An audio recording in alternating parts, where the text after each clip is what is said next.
Asteroid of fear.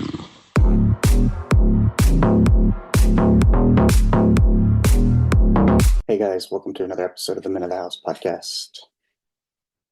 Here with another episode of the Caregiving Chronicles. We're going to recap the week, see what lessons we learned. Yeah. So it's Friday morning, TGIF. This will drop at midnight on Saturday. If you're up, or you can give it a listen over Saturday brunch or Saturday gym session. Walk in the park, get out and get some movement. Anywho, yeah, so we left off Monday. I think I did a little recap of the weekend and what I learned. So let's go ahead and talk about the week. So it's been a pretty smooth week, I guess you could say. I've had a lot of time to the days have been busy and full. My sleep is kind of messed up from time change. So there's been a lot of nights where I'm getting maybe 3 hours to 4.5 hours of sleep, which is not ideal, but I got a little bit of sleep last night. But yeah, the week has been kind of a mixture. We've had some rain here. So I was also able to get maybe 3 a.m. workouts in. So my back is doing way better, all things considered. It's not taking me 4 to 5 hours to walk out my back and so until it feels kind of normal. And I've been taking advantage of waking up early and getting that workout in early. Because like I said, get the hardest part of your day out of the way, and it kind of fortifies you, puts that shield up for you to tackle any issues the rest of the day. But yeah, in terms of everything caregiving related, it's been busy, it's been productive. PT came twice early in the week, occupational therapy on the third day, so bam, 3 days of exercise all together. Up and out of the bed, at the sink, pulling himself up to stand. So yeah, he did well in terms of that.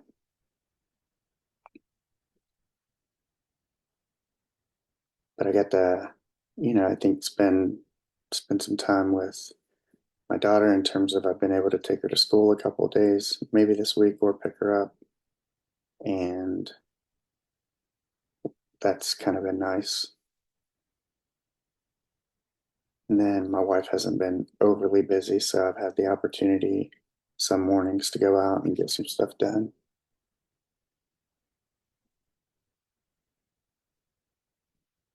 Let's see. Outside of that, I think everything was fairly smooth. Other than now, it's getting dark early. So by the time we pick up my daughter, it's full-blown darkness. 100%. And this week, with the exception of last night, we ate dinner together because Buck likes that. And that's always kind of the pressure to get home, get my daughter, get home. But some nights she stays till 6 at school, so by the time we get home and do dinner, it's 7, I guess, which is kind of normal. Although it's 7 daylight savings, which is really like 8, so it feels kind of late. But I think, yeah, it's been so weird because the days are so long for me anyway. With the days so long, it almost feels like everything happens, but nothing happens. But yesterday, we'll run through yesterday because I think yesterday was the first day we had any real snafus, any situation that was frustrating. But yeah, we'll work out that day. I'll start from the morning. Yeah, I got up about 3 a.m. and because I haven't been able to sleep. Like I said, it gives me the opportunity to get stuff done. And I had a physical yesterday. Um, Lab work came back normal. That was good. Kind of that annual thing. So, I got up at 3, did my thing, checked off my tracker of all the tasks that I do, listened to some motivational stuff, have coffee, and then I got my daughter up, took her to school, dropped her off, headed over to my dad's, grabbed a vacuum cleaner that my wife was going to need later on, and then went to my physical. Physical went well. I get my physical at the same clinic I used to manage, so it's always nice to see everybody and catch up with them. And after that, I went to some old stomping grounds. I was in town where I live and went to the park and got a walk in. That was nice. Nice round track, change of scenery. And then I hit up one of the donut shops over there because I was starving after donating blood and then walking. So I got me a Buddha and kolache, and I like them because there's 2 donut stores in this town, maybe more, but a lot of people go to the old one. This is a new one. I like to support them. And they have a maple bacon donut, but then they also had cronuts. I got one for me and my wife, which I eventually had at some point yesterday, and still only 157. Haven't really, it didn't impact my weight, I guess you could say. Um, but yeah, got that. And then I feel like I had to run some errands. Oh, I went to the chiropractor, got an adjustment, kind of down from my 2 to 3 times a week to 1 time a week. Like I said, the back's feeling better. I was able to get 3 a.m. workouts in this morning. It's just a little bit sore when I first get out of bed, but went ahead and got that adjusted and then picked up some stuff at the Target drive up for my wife. And then, a prescription for myself. Um, yeah, part of the annual was making sure that all your, you know, annual prescriptions are good to go. And then after that, it was home or here. And wife kind of had to leave right away. And I spent a little bit of time doing this and that while Buck slept. And then he finally woke up and we kind of started our routine, which is like AM medicine, breakfast, next AM medicine, uh, talk, things like that. And so, yeah, all was going well. And then he's like, well, I want to get on the computer or bring my laptop.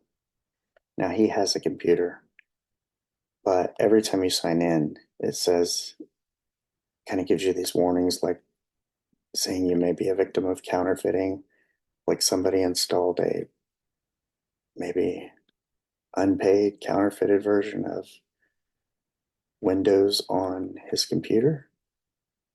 And like I said, I think he got hacked because his bank account was hacked and a lot of money was taken out, which they returned. We figured out yesterday. We haven't got the letter or anything as to what they figured out about it, but they did return the money, which is good. So I bring my laptop, we do all that, we go through it, and I don't know if I've mentioned this before, but pretty sure I have. He donates a large amount of money to like a church group. And like I said, it's his money. He can do what he wants. My only concern is how legitimate they are. Well, he was doing one donation a month on the 5th, I guess forever. And then July 5th, or for whatever reason, holiday weekend, that donation didn't go through and they ran it again, changed the date to the 13th. Well, last month he called and he was like, I want to up my donations, one on the 5th, one on the 13th. And so yesterday being the 7th, I think we looked at it the day before as well. And I said, wait a day. Sometimes it's pending. And so when it didn't go through and it doesn't show up on scheduled transactions, which the one on the 13th never shows up on his banking under scheduled transactions. I think it's some sort of manual.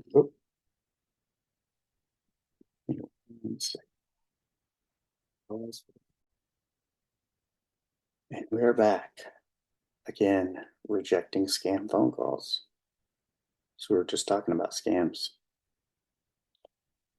So where was I?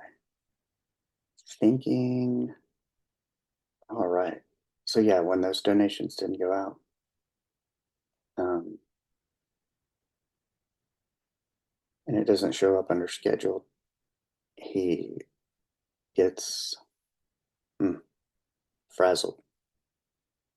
And then he wants to call the bank.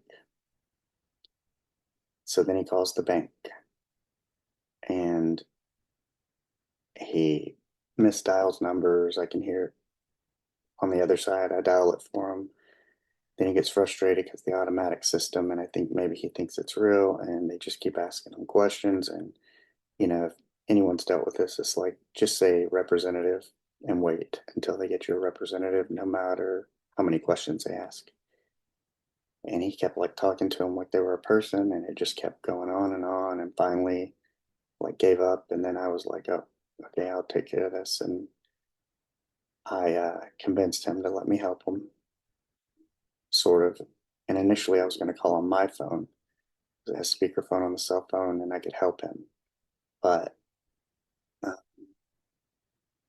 he didn't want that. He wanted to use his phone. Then he was convinced my phone was still connected because he kept jacking he kept misdialing, and I had to show him me shutting off my phone.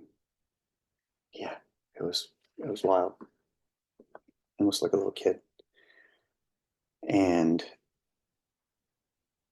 I can hear him. He gets in touch with people and he keeps asking, I understand what he's saying, but the way he explains it to the person on the phone, the teller, customer service agent, whatever, is he keeps saying, I want to know my future commitments with this account. And they keep telling him, well, we don't know what you're going to spend, so we can't tell you what your future balance is going to look like. And what he's trying to say is, why aren't these two things that go out on their scheduled transactions? But he won't let me help him. He won't let me ask them. So it was very frustrating for me because I'm here to help. I want to help. Also here to make sure you don't get taken advantage of.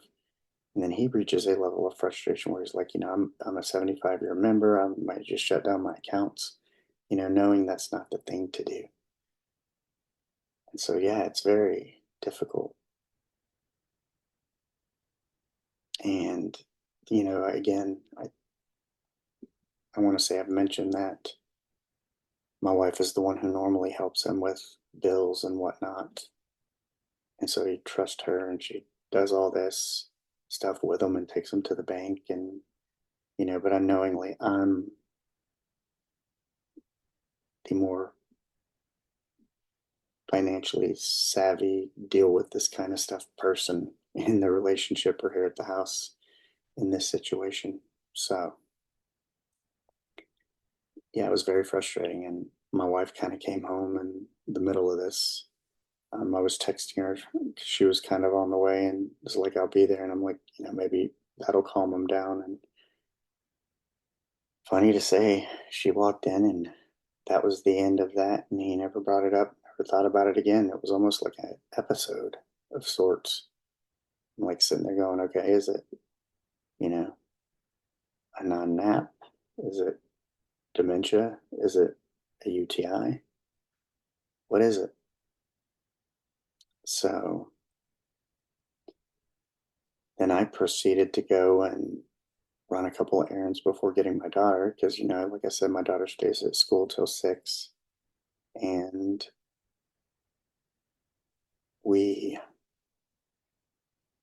I'm waiting at the place and I don't see all the kids. I don't see the line of cars who are there to pick up their students. And I'll call my wife and I'm standing out in the misty rain. And she's like, well, go check where you normally pick her up, Boys and Girls Club, and drive around. And there she is. I can see her in the window and she is mad and upset. And why did we come so late? And maybe she thought we weren't coming. And I'm like, that's never going to happen. We're always going to come, but today is a normal day. We thought you were here at 6. And she's like, no, they had a veterans performance, so she didn't have to be there. And she's like, I was so bored because everybody was gone for the performance and I finished all my homework. And, so I get it. And that fear of a child thinking maybe your parents won't come pick you up because it's the latest. Um, yeah, it was, I understood. I felt pain, bad for her. But at the same time, it was this teachable moment of, hey, if something's different, you didn't tell us. She's like, well, you could have called. Well, why are we going to call and think that anything's different unless you tell us? And so it was that moment of talking to her about having some ownership and taking responsibility. She's going to be 11 next week. That if there's something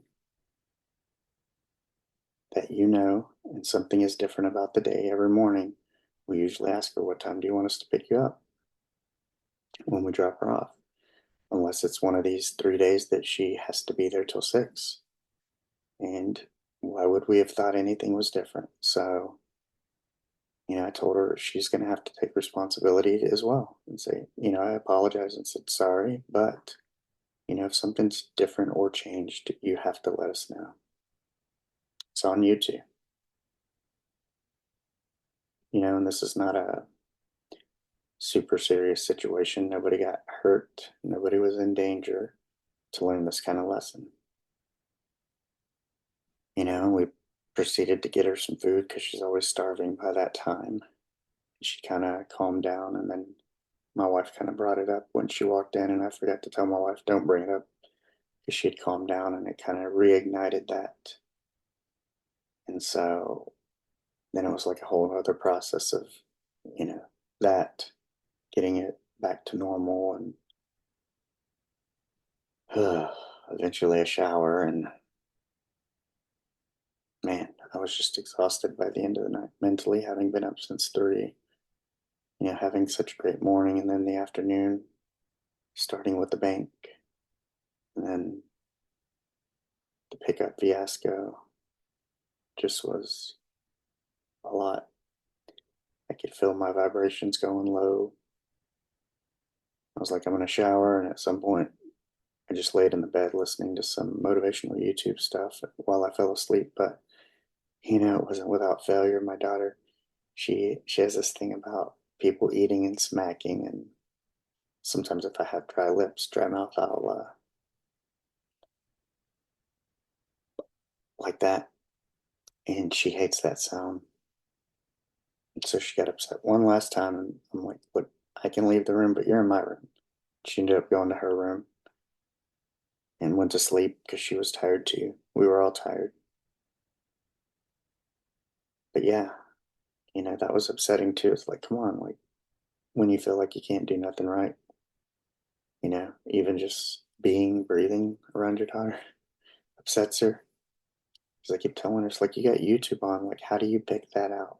Why does that one thing bother you? I mean, this morning on the way out the door, she was brushing her teeth, and my wife was in the doorway, and I'm at my desk, and she's like, I can hear her tell her, like, she gets mad at my wife. She says, you're breathing too loud. It's like, come on. Yeah, when she's tired, she gets very annoyed, same way I do, but at least it was wear your pajamas to school day, so she should be happy, easygoing. It's Friday.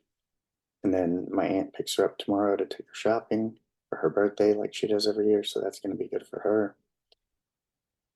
And maybe my wife and I will have some time where I can go see my dad.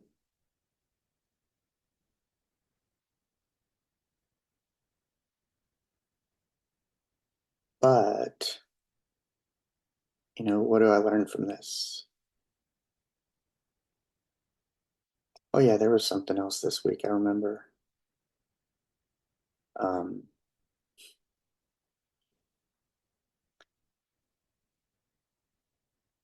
like I always say, that he's kind of different with me than he is my wife. I remember he made some sort of comment which made me think like, well, either he doesn't want me here, maybe he doesn't like me, but he needs me. I don't know. Um, and my buddy was like, look, you don't need approval or validation from anybody. You know why you did this. Just do it. You don't have any expectations. Um,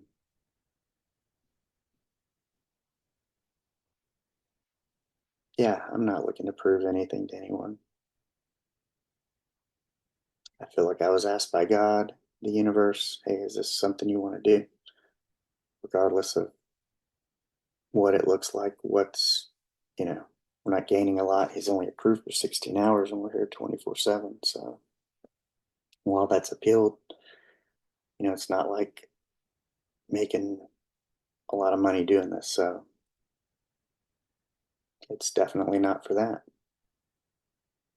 It was an opportunity to step up and do something that was aligned with me and what I feel like was positive. Because it disrupted everything about the podcast, the direction, all the interviews, pausing Podmatch, pausing my gym membership, 20 something days with a hurt back, every emotion I've experienced. I said yes in spite of all that, not knowing all that was to come, but knowing that this was the right thing to do, to give that opportunity for him to get better and be independent again.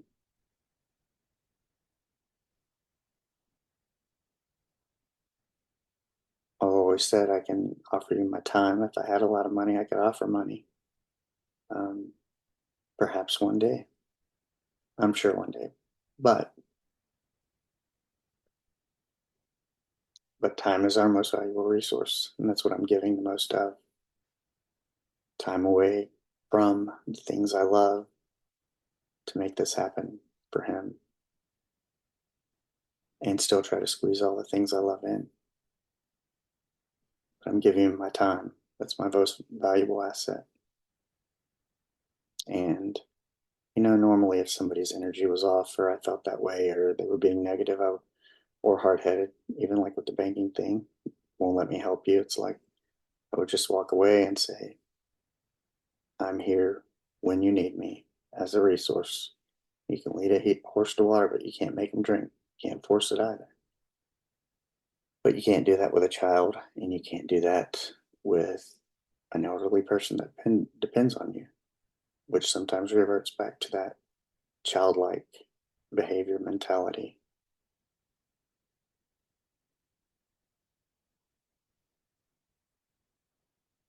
So you have to be steady and suck it up, make the most out of it, find the lesson, understand that this is part of the curriculum.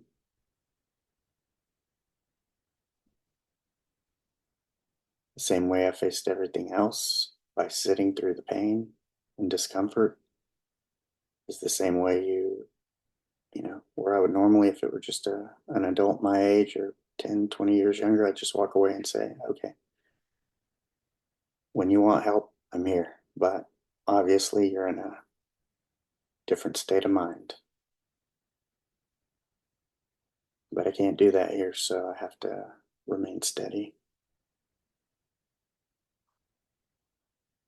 Take the discomfort, sort it out, feel it, be in it,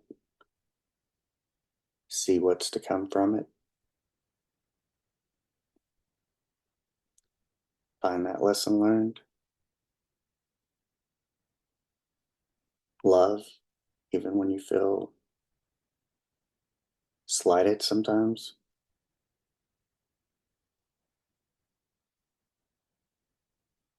That's the purpose of the journey for me, I suspect. For me to sit through all this, deal with all this, so I can then help others deal with the same.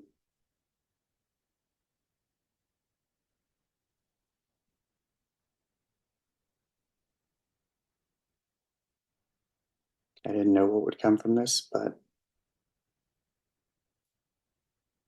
doesn't matter. I'm sure whatever comes from it will be useful. God has a plan.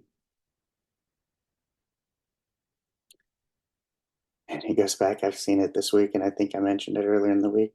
What does it say? Stick to the plan, not your emotions.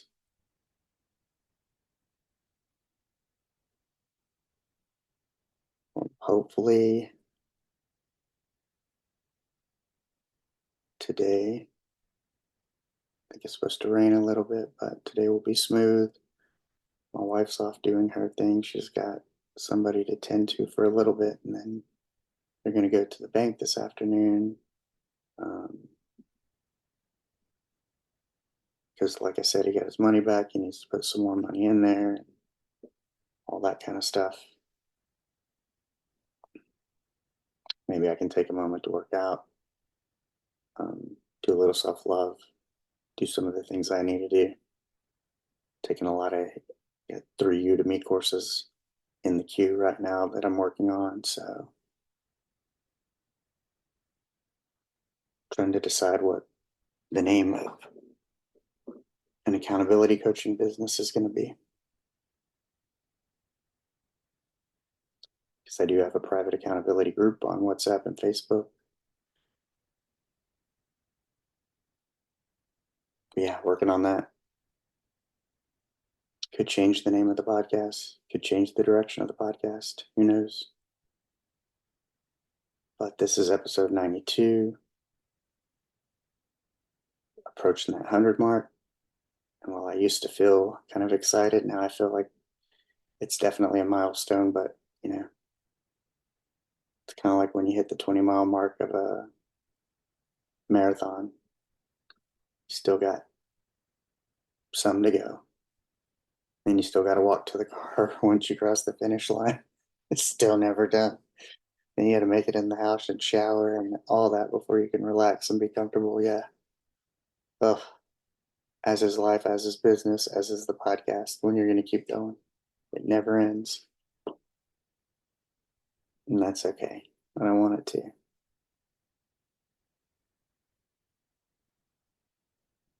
I get a little pleasure from putting my head down and just keep going. I know I can rely on me. I know I can trust me.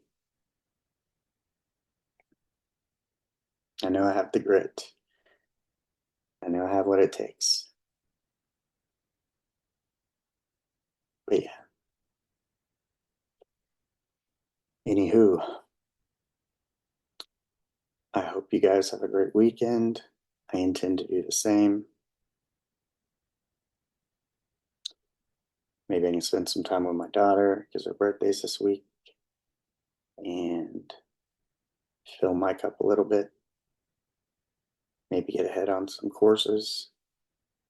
Got some reading to catch up on. Yeah. You guys do the same. Go out, fill your cup, spend your time with the ones you love. And when you get frustrated, just sit through it. You know your intentions are pure, and whatever you're doing comes from pure intentions, pure heart, then regardless of how anybody reacts to it, just know you're doing the right thing. Keep yourself aligned. Stay out of those low vibrational states. Get some movement in. Talk to someone. Journal. Yeah. Hit me up. Remember, if you're interested in the private accountability groups on Facebook, WhatsApp, you do have to be vetted. You do have to want to be working on something, improvement of some sort. It's not some bullshit group you join with memes and funny sayings, although sometimes there's some funny in there. But, it's a group of people who want to get better and hold each other accountable to doing the steps daily. What's going to get you where you want to go. Because if you want the things that others don't have, you got to be willing to do the things that others won't do. So, till then, go out and be the person that you want to meet.